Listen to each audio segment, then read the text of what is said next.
from the newsroom at news.com.au. G'day, I'm Andrew Bucklow and this is the latest from the newsroom. It's Tuesday the 9th of November. We'll start in Western Australia. Detectives have returned to Carnarvon to determine if more than one person was involved in Cleo Smith's alleged abduction. The 4-year-old was found last week after being missing for 18 days. 36-year-old man Terence Darrell Kelly has been charged and will remain in prison in Perth until his next court appearance in December. But police are now investigating if Mr Kelly acted alone. Moving on, the federal government will pledge $178 million in new funding for electric car charging stations and other technology to encourage the uptake of low-emissions vehicles. The Morrison government wants charging stations to be installed in more than 50,000 households and for public charging stations to be easily accessible for up to 84% of the population. The funding is part of Australia's commitment to reaching net zero by 2050.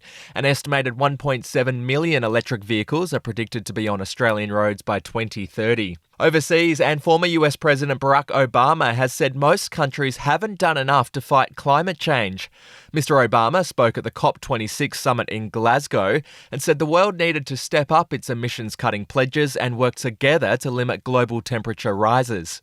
We are nowhere near where we need to be yet. For starters, despite the progress that Paris represented, most countries have failed to meet the action plans that they set 6 years ago. And the consequences of not moving fast enough are becoming more apparent all the time. Last month, a study found that 85% of the global population has experienced weather events that were more severe because of climate change.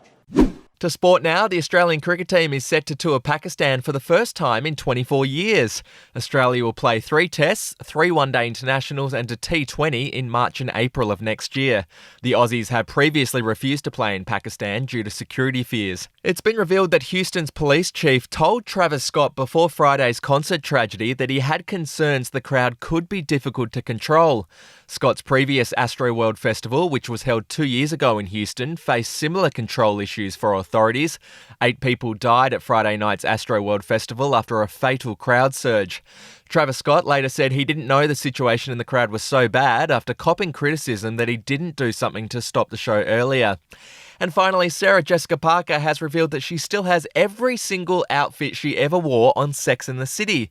The actress keeps all of Carrie's clothes in a storage container. SJP is set to reprise her role as Carrie in the Sex and the City reboot, which is called And Just Like That, which will be released in December. That's the latest from the newsroom. We'll be back with another update soon. Get the latest from news.com.au.